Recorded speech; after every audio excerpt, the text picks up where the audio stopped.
Halo reader, selamat datang kembali di Nong Nong Channel. Jangan lupa untuk like dan subscribe-nya ya. Gratis kok, tidak dipungut biaya apapun. Ingat, jangan salah paham dengan background videonya ya. Seperti biasa, sebelum kita baca manhwa God of Martial Arts chapter 171 bagian kedua, Mimin mau rangkum singkat chapter sebelumnya ya. So, kalian jangan salah paham. Di chapter 171 bagian pertama menceritakan perjalanan Duan Feng, Feng Ting, dan Jing Yun. Mereka nampak sedang memburu monster ular. Duan Feng yang sudah beranjak dewasa mulai bisa diandalkan. Selama 2 tahun terakhir, wajahnya menjadi semakin dewasa. Sorot matanya menjadi semakin dalam dan semakin bertekad. Apa yang dimiliki Duan Feng bukan hanya bakat. Dia berkultivasi setiap hari siang dan malam, memaksakan dirinya. Karena Duan Feng menganggap Lin Feng sebagai idolanya, Duan Feng selalu mengikuti langkah Lin Feng. Dia nampak tidak ingin tertinggal jauh dari Lin Feng, ucap Jing Yun. Monster ular yang sedang mereka hadapi menyemburkan api ungu pada Duan Feng. Duan Feng yang sudah bukan anak-anak lagi dapat menjatuhkan monster ular tersebut. Feng Ting lalu bertindak meminta dirinya untuk membunuh monster ular tersebut. Dia lalu membunuhnya dan mengambil inti monsternya. Jing Yun yang melihatnya nampak tidak menyukai sifat Feng Ting, yang mana Feng Ting tidak meminta pendapat Duan Feng terlebih dahulu. Ternyata Feng Ting diselamatkan oleh Duan Feng sewaktu Feng Ting dihina oleh penjaga keluarganya. Dan saat itulah mereka pertama kali dipertemukan. Kepala Duan Feng jadi bodoh ketika dia jatuh cinta. Jelas Duan Feng menyukai Feng Ting dan Feng Ting mengetahuinya. Jadi dia memanfaatkan Duan Feng untuk mengumpulkan inti monster, ucap perkataan hati Jing Yun.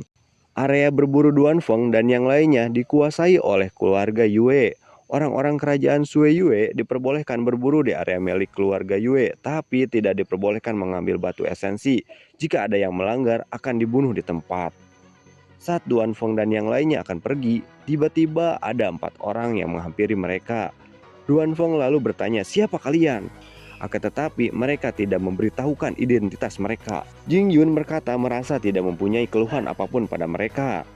"Kau hanya bisa menyalahkan kehidupan burukmu, yang mana kau mengenal Lin Feng. Semua orang yang berhubungan dengan Lin Feng harus mati," ucap lelaki misterius. Nah, itu dia akhir dari God of Martial Arts chapter 171 bagian pertama sebelumnya. Reader jangan lupa juga untuk terus support autornya dengan cara membeli komik aslinya di kotak-kotak kalian jika sudah terbit ya. Mimin mohon maaf jika ada kesalahan alur cerita maupun terjemahan dan juga tipe. Langsung saja kita baca God of Martial Arts chapter 171 bagian kedua. Happy watching!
Yuk reader, subscribe dan like videonya gratis tis.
Yuk reader, subscribe dan like videonya gratis tis.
Dia akhir dari chapter terbaru. Mimin mohon maaf jika ada kesalahan kata maupun alur cerita ataupun isu dalam grafika. Jangan lupa untuk support autornya dengan cara membeli komik aslinya. Apakah kalian bila sudah terbit ya? Sampai jumpa di next chapter selanjutnya.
Don't forget like and subscribe.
Don't forget like and subscribe.